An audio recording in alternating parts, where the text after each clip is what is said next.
raised to always bottle it all up inside. We were taught to swallow it. We were encouraged to look the other way and say nothing. Silence became the easy way out to bury the things that we never really want to face. My name is Laulu Vitoye, and this is Quit 516. And today it's about silence. The silence that we've been taught to be the solution to the things we just want to make go away, to the things we don't want to confront, to the challenges we don't want to tackle, to the problems we do not want to address, to the hurts and pains that we do not want anyone to know we're dealing with. Silence. Because we have that innate tendency to want to keep it all in a small cycle, to keep it all to ourselves, because we are scared of what people will think if they find out what we're dealing with, because we don't want someone to make fun of us, of that situation that eats us up inside, because we're scared of what our lives will become if people found out the truth, because we're scared of what the other person would think if they discover that we've experienced such traumas before, how people will look at us. So we resort to silence. Howbeit not necessarily a bad thing, but then, in the light of recent events that's been happening around us nowadays, everybody has been saying, speak out, speak out, speak out. Depression is not the answer, suicide is not the answer. Speak out, speak out. Yes, we should speak out. It is important that we speak out, but shouldn't we actually consider why people do not speak out? Why people prefer to stay in obscurity, people prefer to keep it all in, bottle it all up inside, and sadly, the more the bottle keeps getting pressured in, someday, one day, there is a tipping point and the whole thing goes kaboom. It's easy for us to say speak up. It's easy for people to tell me, talk about it, tell me what's going on with you, what's happening, tell me what is wrong with you. We all ask. In fact, it's so easy for us to ask people to talk, but they do not, usually. And after much prying and prodding and pressing, they get to allow us a bit of what's really going on inside. And sometimes we do not handle it well, so they just bottle it remaining. So let's actually talk about it. Why exactly do we bottle it up? Why do we refuse to actually open up? Maybe it's because the people who ask us to speak are the same ones who silenced us in obedience. They are the ones who made us choose to go silent. They are the ones who told us we should never appear weak. They are the ones who told us we should always look our best. The same society that says, handle it, you're a man. Don't let anybody know. Don't behave like that. Don't talk like that. You're a woman. That same society comes back to tell us, hey, speak up. And somewhere in our minds we go, the same society that said, do not let them know. Do not talk like this. Do not act like this. That same society comes to tell you, share with me, speak, say it. It doesn't add up. A society that encourages you to speak up, is one that doesn't make you feel vulnerable because of your weaknesses. So people, we do not speak up because we are scared of what people will do with what we'll tell them.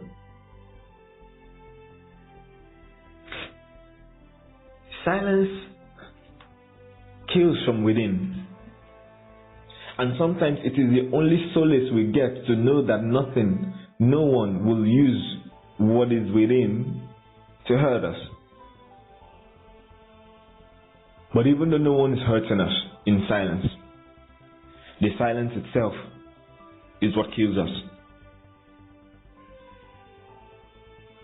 We've gone through a lifetime of bottling it all up and keeping it all up within. And it's not entirely our fault. It's what we were taught. But at a point, I think it's time for us to relearn. A lot of us go through situations and challenges, and for some of us, we've actually opened up, we've spoken up, we've told people about it, we've shared our hurts and pains with people. But the results were not what we expected. Some of those people have used those things against us. Some of the people we've shared with have taken what we told them in confidence and told it to other people in times of jokes and naivety. Some people have taken what was shared with them in confidence and held it till it was time to actually unleash it as a weapon against the people who actually spoke up. Others have listened in sympathy and in pity, moved away, drifted away from the people who needed their support the most. So because of this, a lot of us lost confidence in sharing, in speaking up, in saying the things that our heart yearns to share the most. While others, some of us will just decided to keep it all in and bottle it all up and just keep taking it in, keep taking it in, keep taking it in. And we live in our own reality created in our minds, and we share all the hurt, all the pain, all the agony deep inside, and we brood over it on and on and on, and it puts us in that pit of depression, that abyss of darkness that never seems to let go. And no matter how much people speak of the light, it becomes a strange thing that a concept that doesn't seem to be possible. The silence that we've come to embrace, that no one needs to know. Have you ever considered why victims of rape, either male or female, find it difficult to speak up? Not because nobody will believe, but because of the stigma that naturally will come forth. And here is why. We have people who, when the topic of rape comes up, have different ideology about both the victim and the assailant. And then the victim feels, I don't want to be the topic of discussion amongst my peers, so I'd rather let no one know. Have you ever wondered why people who suffer sexuality abuse do not speak up? Because even though they yearn for help, they would not seek it, because in the process of seeking for help, they find more stigma. So they'd rather deal with it all inside. The person who is suffering from financial challenges, or is suffering from parental abuse or peer pressure or some deep personal issues and addictions, would not speak up, because the same people who are supposed to help are the same ones who have in time past shown or made a victim of those people who have spoken. So if you're dealing with one thing or the other, I know it's not easy to find people to listen. I know it's easy, on the other hand, to find solace in yourself and deal with all the pain and agony and hurt inside alone.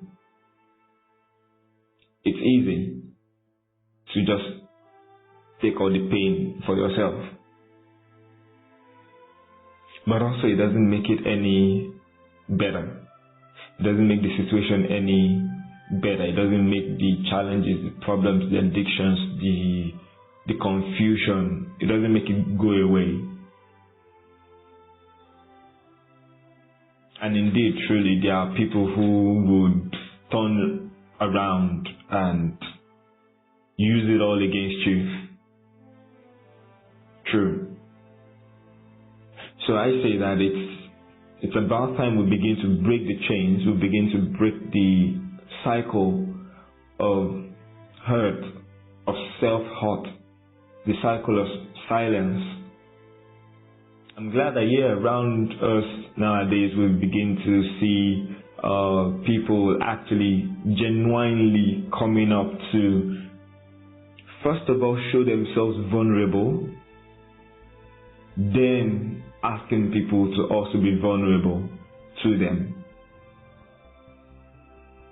I don't know if this works generally, but as far as I know and from personal experiences, before you would open up to someone, usually you need to find that the person themselves can open up to you, can be vulnerable to you. The person can show themselves as humans who've also dealt with issues, who've also handled their own fair share before. Creed 516 is not supposed to be a place where, of course, we all have different issues. But the idea behind Creed 516 is the fact that we find strength in each other. I may not be able to tell you or give you the answers to all you have, and the next person beside you may not be able to either. But what I have found out personally from my own experiences and from the few of those who shared with me is that even if I would not have the answer, you would feel better. You would feel lighter knowing that it's off your chest. The reality may still be the same, but you won't be the same. You'll feel better. You'll feel lighter. Silence. The mirage created in our minds that everything would go away if we just ignore them. It doesn't work, and it's not true. And at some point in time in our lives, we need to learn to break the silence. My name is Lauli Bitoye, and this has been Creed 516.